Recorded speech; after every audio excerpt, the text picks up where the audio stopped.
One day after a $30 billion lifeline boosted its beleaguered shares, First Republic Bank saw its stock price plummet more than 25% on Friday, with trading temporarily halted, as new information about the bank's finances reignited investors' fears of a broader banking crisis. First Republic's Friday stock plunge came after the San Francisco lender said it was suspending dividend payments to its shareholders.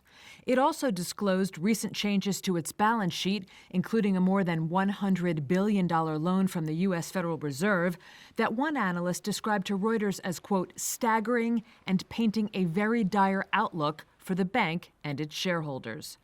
First Republic's roller coaster ride began earlier in the week when investors feared it may be the next to fall after the collapse of SVB Financial and Signature Bank.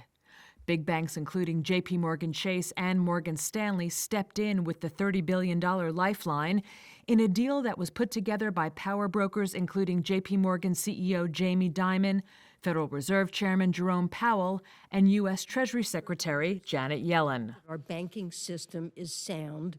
The renewed fears of a First Republic collapse came even after Yellen on Thursday assured lawmakers that the U.S. banking system was sound. But what a difference a day makes, with other embroiled banks on Friday also making news. SVB, whose former unit Silicon Valley Bank was taken over by U.S. regulators, said on Friday it had filed for Chapter 11 bankruptcy protection to seek buyers for its assets. And Credit Suisse shares came under renewed pressure despite the bank having secured an emergency loan of up to $54 billion from the Swiss National Bank.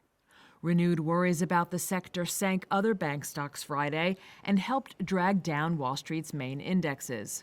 Fed data showed that banks sought a record $152.9 billion in emergency liquidity from the Federal Reserve over recent days, surpassing the previous high that was set during the most acute phase of the 2008 financial crisis.